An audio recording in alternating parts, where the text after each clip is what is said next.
nakoluka yo butupemo la musa elikia ya mitema ya batoe biso tobelemi koluka yo wapye pa yo zali nzambe nanga naleli pe mingi eyanote nakobengaka yo oya kosungai nga nakokili susu te nalelie pasi na ngai ekoma feti ya banguna mifiko yo kobondela mpona likambo na ngai basangani balingisenga nawa babomba ngai mobesu ntango ekoki te napomba mino maboko na yo mame mame mokonzi nzambe bombanga wa yo mafia eyanona nanga kumba nanga pesa na yo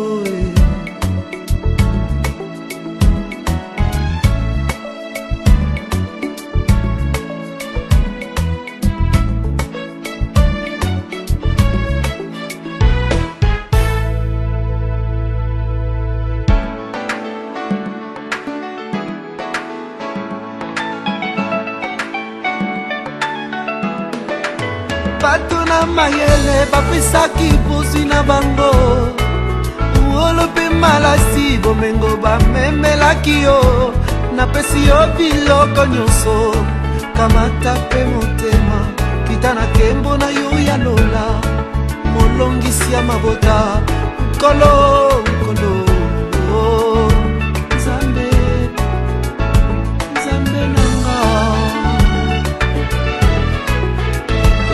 likiti na mokonzi na yo yoka mabondeli yo mokokisi ya bilaka kololoba soki yo te ngai naluka nzambe mosusu na kati ya butu namoni mokonzi avandi na motole arc-en-ciel ezingi ye alobi ngai nde masiya ngai moto ya liboso nakozala mpe ya suka nkolo nkolo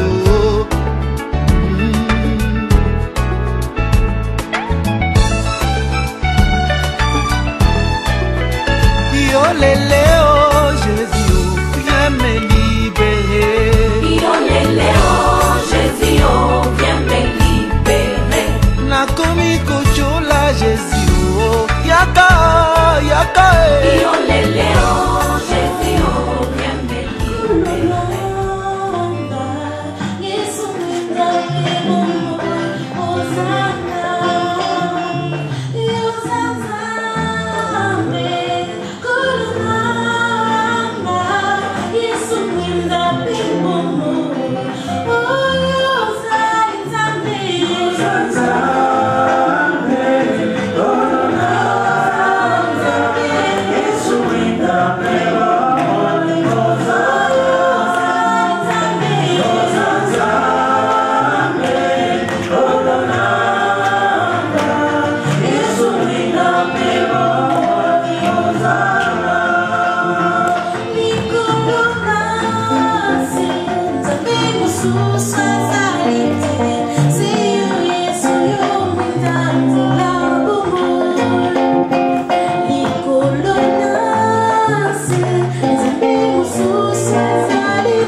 Aujourd'hui, cela fait exactement 49 ans que Joseph Kasavubu, le premier président du Congo, nous quittait. Nous allons célébrer cette Eucharistie en signe de demande et surtout en signe d'action de grâce pour tout ce que le Seigneur a fait pour lui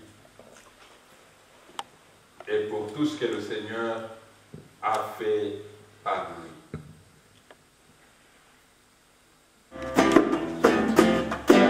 Zulu,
Dans le texte de l'évangile que nous venons de suivre, Jésus se présente comme étant le bon berger.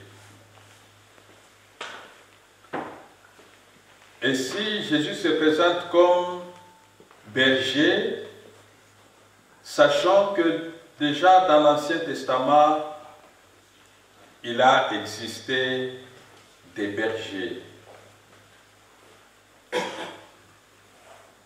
Ceux qui étaient considérés comme bergers, ce sont ceux qui guidaient le peuple de Dieu sur le plan tant spirituel que politique.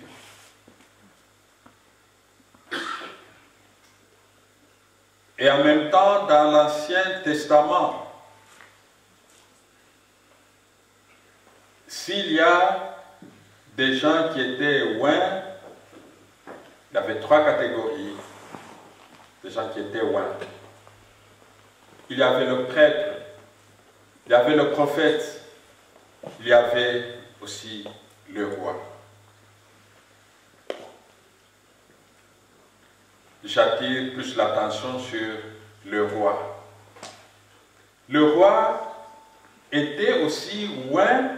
Pourquoi? Parce qu'il n'avait pas simplement un rôle politique,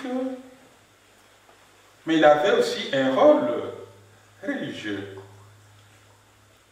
Il était aussi chargé de guider, disons, de gouverner le peuple selon le dessein de Dieu. Donc le roi, je peux dire que c'était aussi un serviteur de Dieu. Et c'est à ce titre-là qu'il était oint au même titre que le prophète. Et vous verrez que dans l'Ancien Testament, Dieu lui-même intervenait dans le choix du roi. Même le roi David, vous vous rappelez bien son histoire. C'est Dieu qui intervenait pour dire, c'est telle personne que j'ai choisie.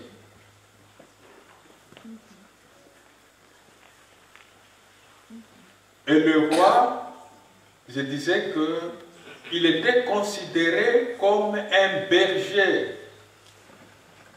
Si vous lisez le livre du prophète Ézéchiel, chapitre 34, du premier verset jusque dans la suite, Dieu parle des bergers et il s'en prend aux mauvais bergers qui n'arrivent pas à bien s'occuper du troupeau.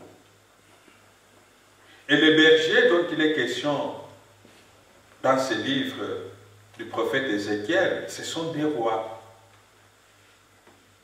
qui ont la tâche de guider le peuple. Pourquoi est-ce que je m'étends sur ces sujets? C'est parce que cette situation est en lien avec notre premier président, Joseph Kasavubu. Joseph Kasavubu voulait devenir prêtre. Et comme prêtre, il voulait être berger. Mais voilà que, finalement, il n'est pas devenu prêtre. Il est plutôt devenu président. En fait, nous pouvons dire qu'il voulait être berger d'un petit troupeau, je peux le dire comme ça. Mais Dieu lui a dit, non, tu ne deviendras pas berger d'un petit troupeau, tu deviendras plutôt berger d'un grand troupeau. Parce que comme prêtre, il allait être un berger, mais le prêtre, il a la juridiction d'une paroisse.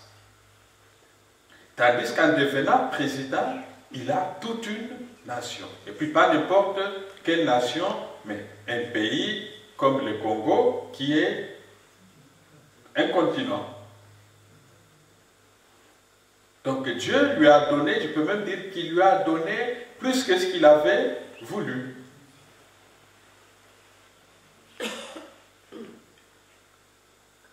Et effectivement, Joseph Kasavubu, d'après ceux qui l'ont côtoyé de près, c'est quelqu'un qui craignait Dieu. Il lisait souvent la Bible et dans sa vie, il s'efforçait de plaire à Dieu.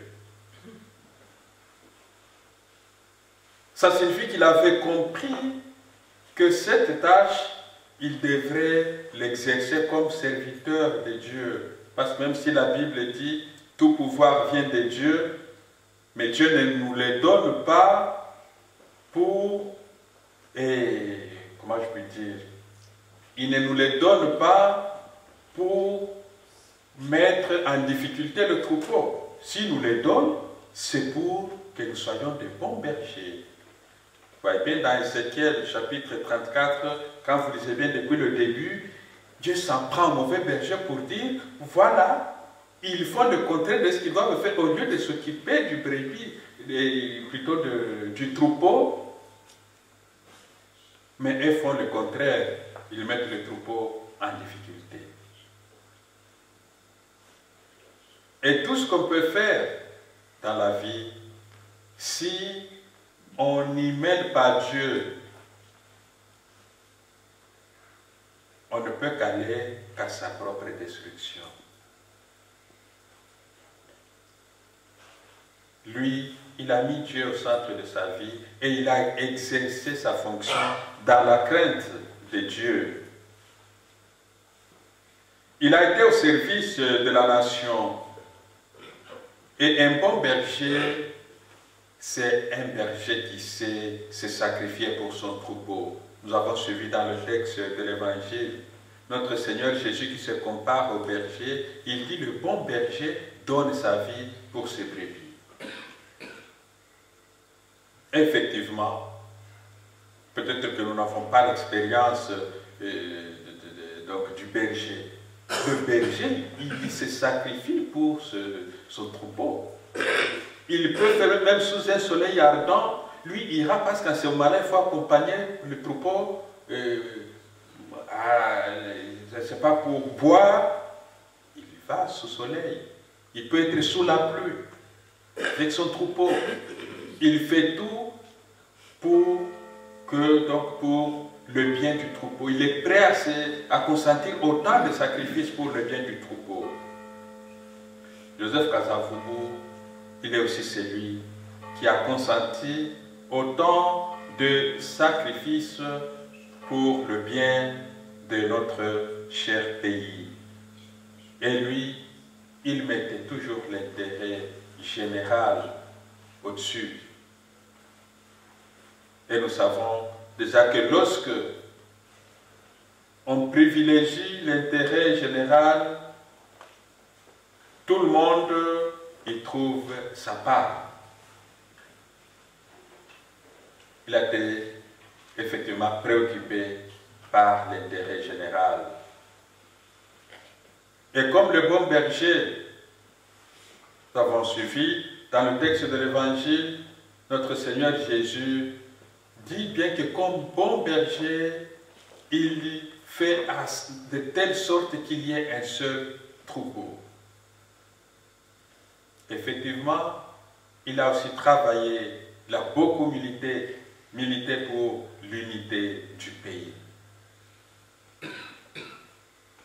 Nous savons qu'au départ, il était président d'un parti politique.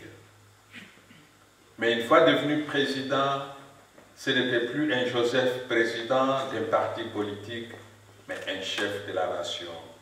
Il a cherché à rassembler, il a travaillé pour l'unité de notre pays. Au cours de cette célébration, comme je l'ai dit, nous allons rendre grâce à Dieu pour tout ce qu'il a fait pour lui. Parce que nous le savons, nous ne pouvons plaire à Dieu qu'avec sa grâce. Avec notre propre, avec notre propre force, nous ne pouvons pas plaire à Dieu. Donc c'est avec la grâce de Dieu qu'il a fait tout ce qu'il a fait. Nous allons lui rendre grâce. Nous allons en même temps confier la famille qu'il a laissée dans les mains du Seigneur. Pourquoi pas prier également pour notre pays, pour que le Seigneur lui accorde l'unité, la paix. Au nom du Père et du Fils et du Saint-Esprit.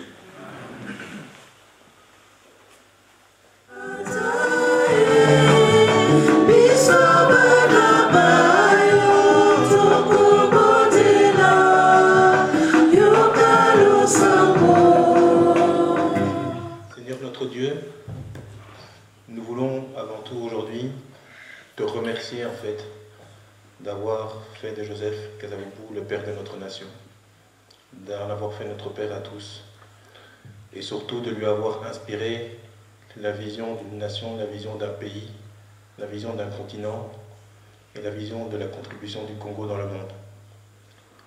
Merci d'en avoir fait notre inspirateur, merci de lui avoir inspiré cette vision-là.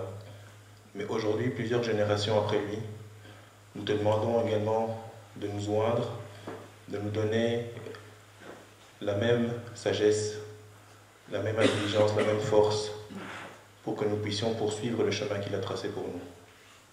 Merci de nous donner cette force pour combattre et pour faire de notre pays la grande nation que tu as toujours destinée qu'elle soit. Nous prions le Seigneur.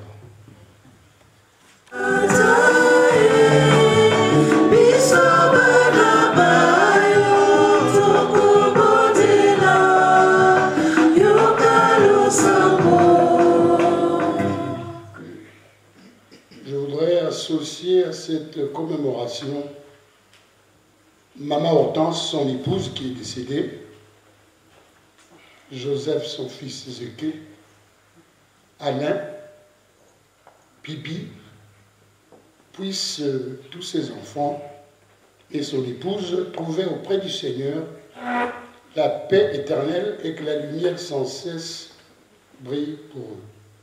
Prions le Seigneur.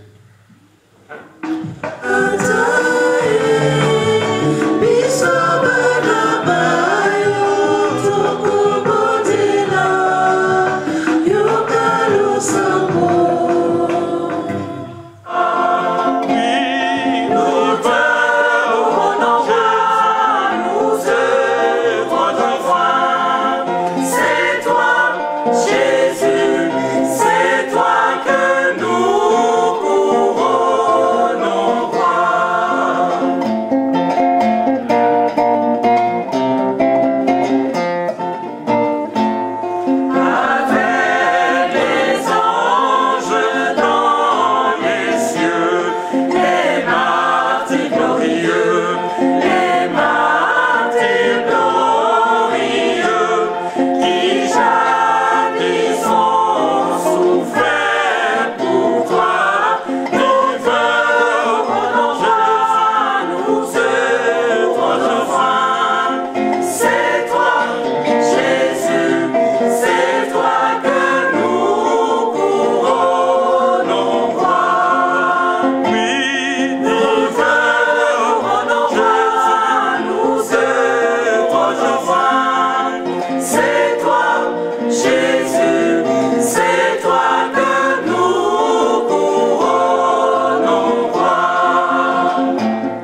Nous voudrions tout d'abord remercier le Seigneur de nous avoir maintenus en vie jusqu'à ce jour pour pouvoir rendre grâce et pouvoir dire 2 mots sur cette journée tout à fait.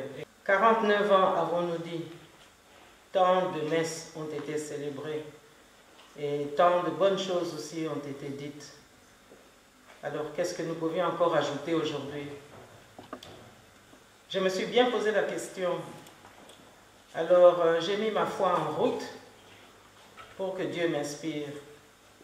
Comme lui-même, Joseph Kasavubu aussi disait que Dieu l'avait inspiré.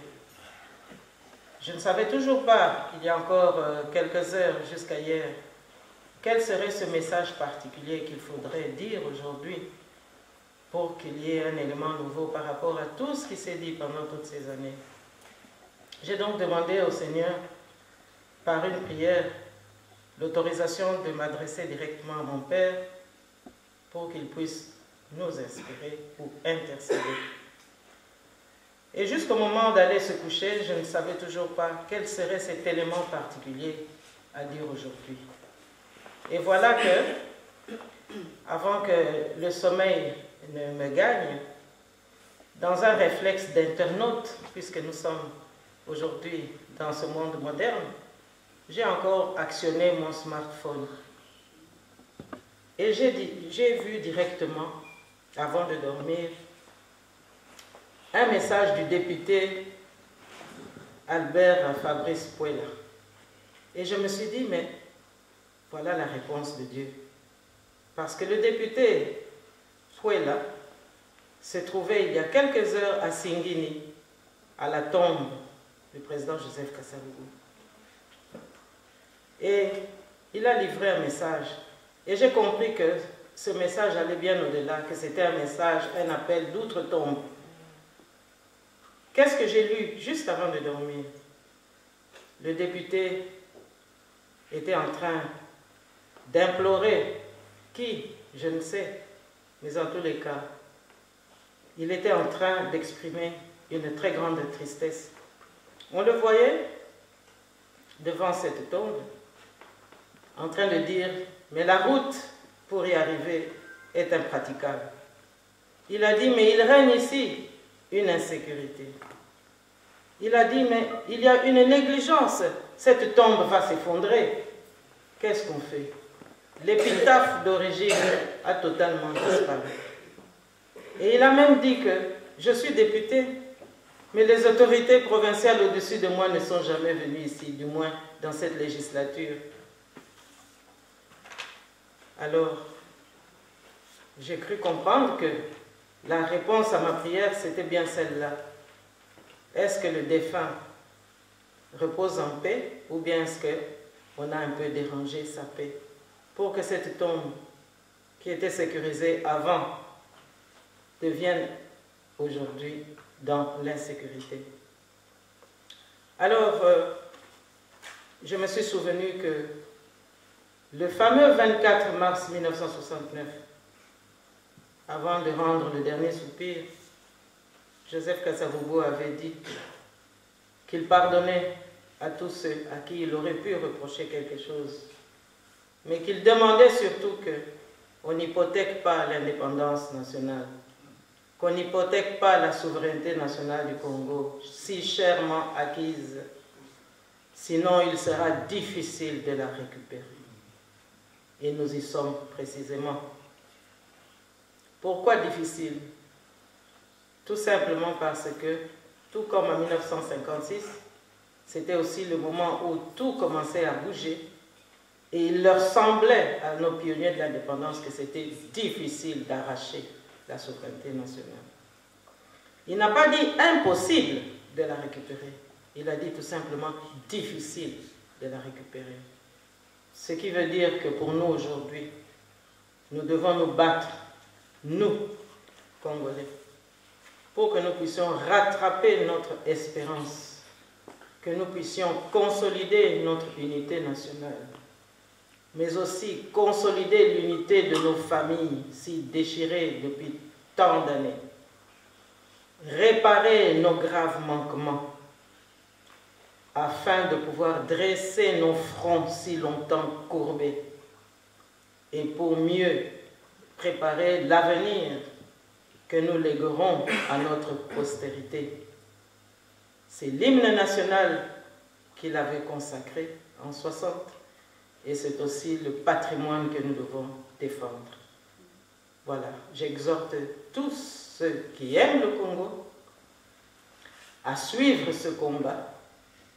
Il n'est pas impossible, mais nous pourrons vaincre si ensemble nous défendons cette même vision du Congo, cette vision de l'unité nationale, cette vision de la congolité qui nous caractérise et cette vision de la liberté.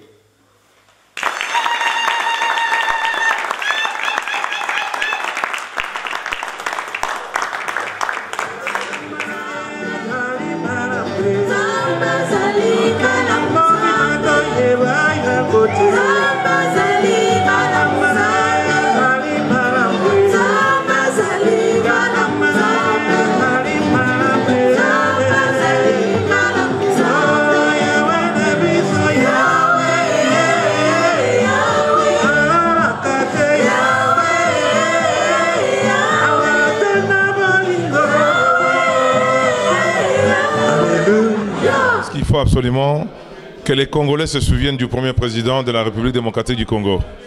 Les Européens, pour pouvoir progresser dans leur histoire et dans leur construction, ont réussi à immortaliser les gens qui ont marqué l'histoire de leur pays. Joseph Kasavubu est un homme important dans l'histoire de ce pays. Et malheureusement, ce que nous assistons, nous voyons aujourd'hui dans l'évolution de la vie politique au Congo, il n'y a pas un rappel à la mémoire qui n'est pourtant pas assez vieille. Ça ne fait que 49 ans que Joseph Kasavubu est décédé. On nous a expliqué que l'accès à sa tombe n'est pas entretenu. Et j'ai le sentiment que c'est aussi le devoir des hommes publics, des gouverneurs, des députés provinciaux et même des commissaires de district et autres, de pouvoir entretenir la mémoire des personnalités comme Joseph Kasavubu. Aujourd'hui, je suis venu avec mes amis participer à la messe en souvenir du premier président organisée par ma collègue et mon amie, Madame Justine Poyo Kasavubu, parce que j'estime que nous avons tous ce devoir. Et en tant que Belge d'origine congolaise, mon père a travaillé aussi dans ce gouvernement.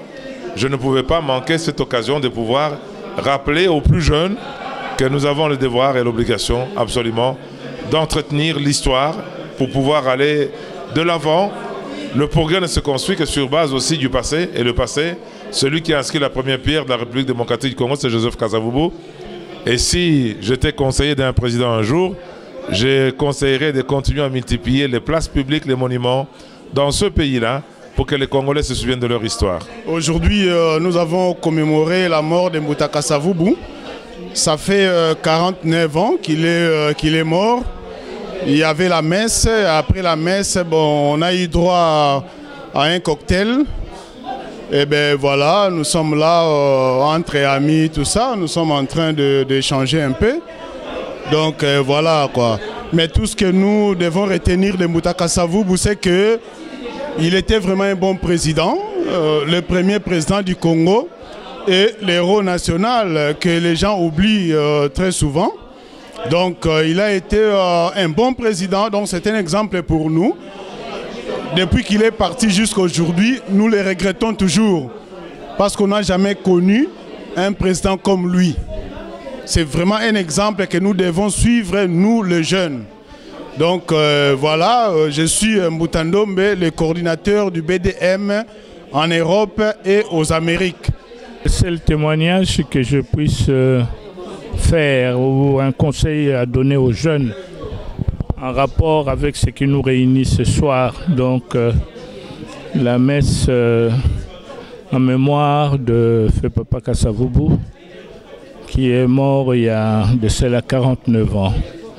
C'est que son exemple puisse nous servir de leçons. Il a été très honnête dans sa vie. Il a été très humble dans sa vie.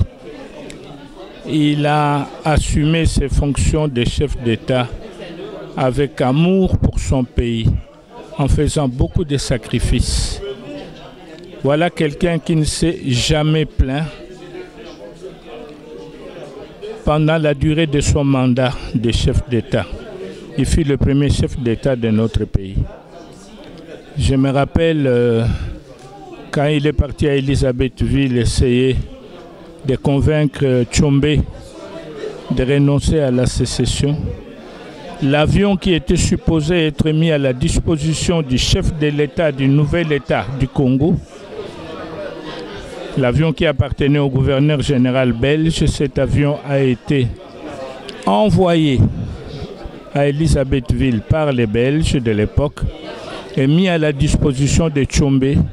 Et voilà Kasavubu qui se retrouve seul à bord d'un DC-3 de l'armée belge qui avait mis ce DC-3 à sa disposition pour aller à Elisabethville sur des sièges, des banquettes qui servaient au largage des parachutistes.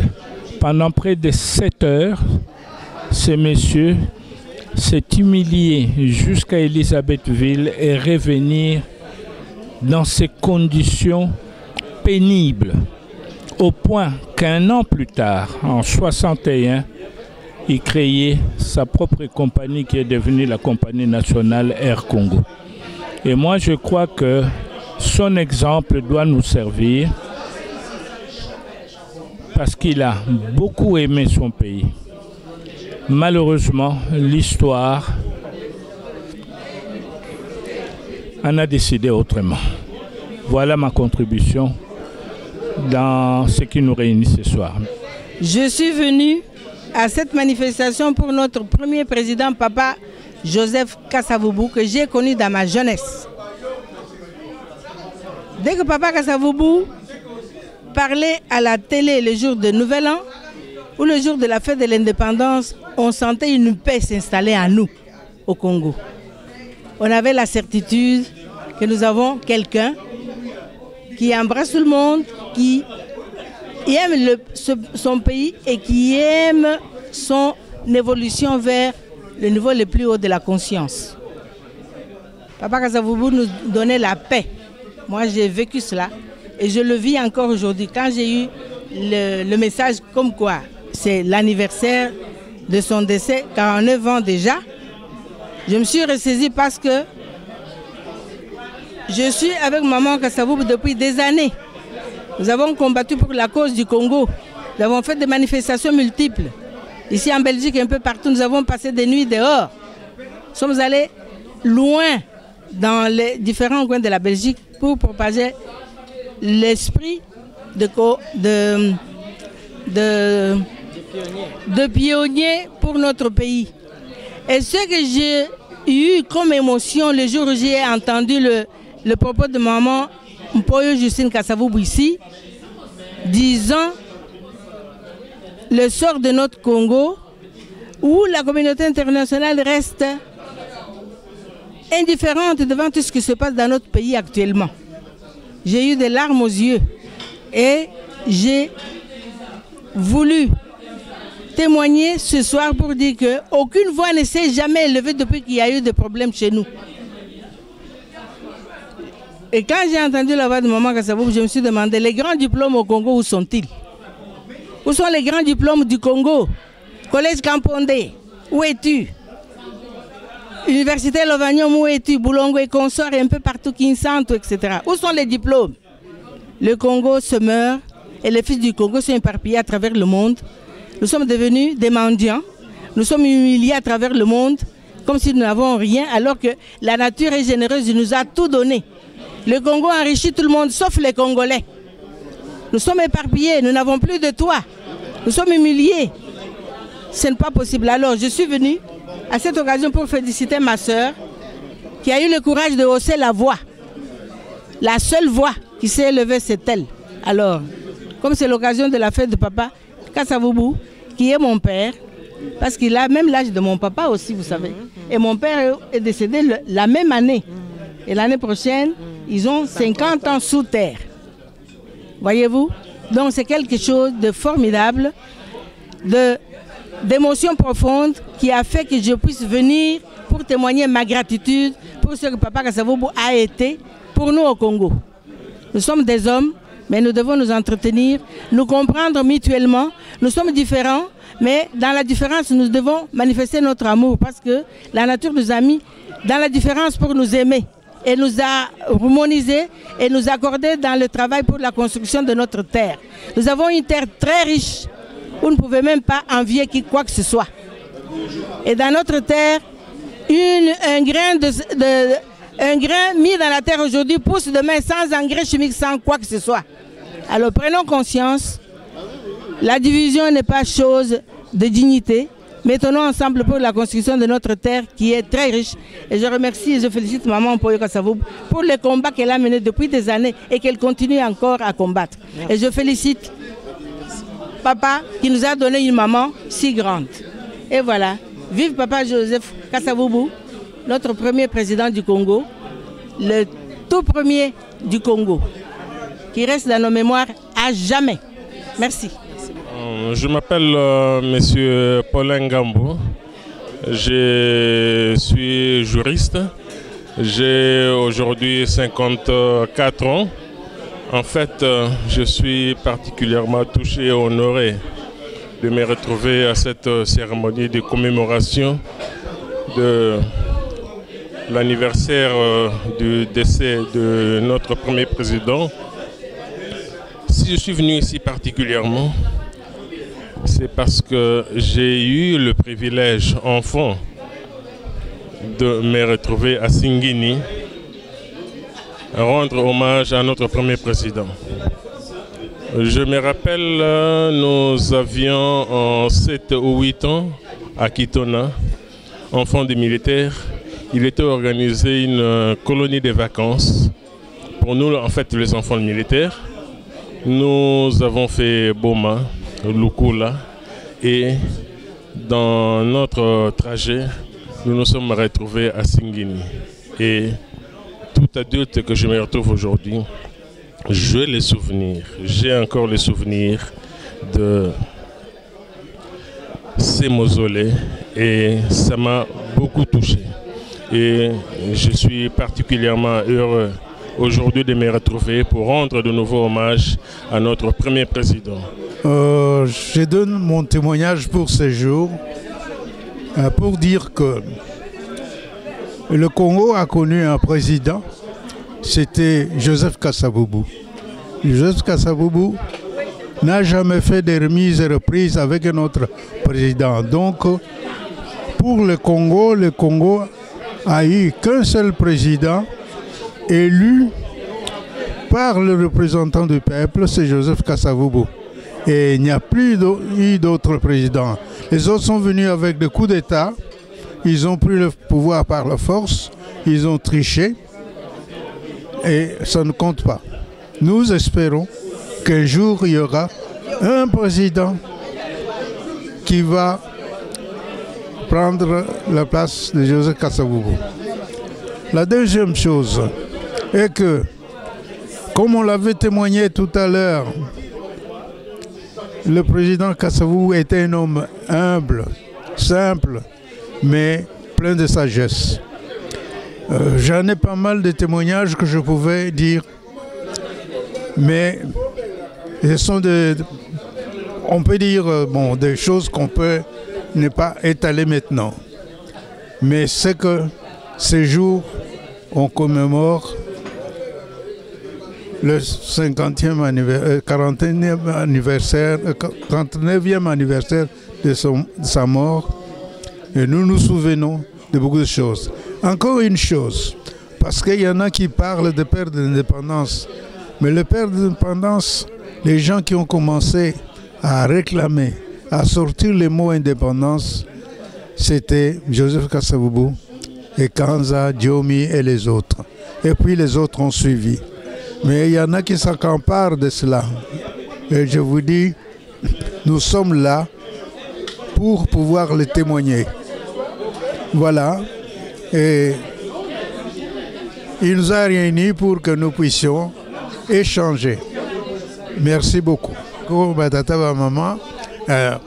Bon, nasepeli mingi lokola tokutania wa pour na 49e anniversaire ya décès ya président Kasavubu.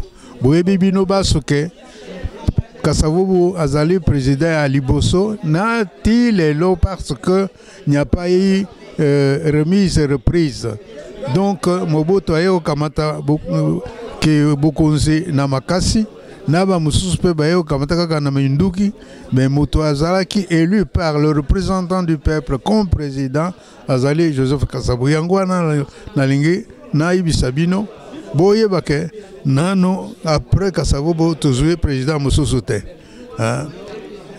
Yango na ata baoyo balubaka Kiswahili hii foto hivi sabango ke munajua kama hakuna president mwingine mpaka Kasavubu njo alipata uchaguzi kwa wenye ba representant ya peuple, na Kasavubu njo president wa kwanza, na leo huyo nyapa hiyo remise reprise. Donc hatujapata kwanza president, bana miliongonya banasema maneno mingi ya ongo, me Kasavubu njo alibakia president mpaka leo. Donc asante sana. Okay.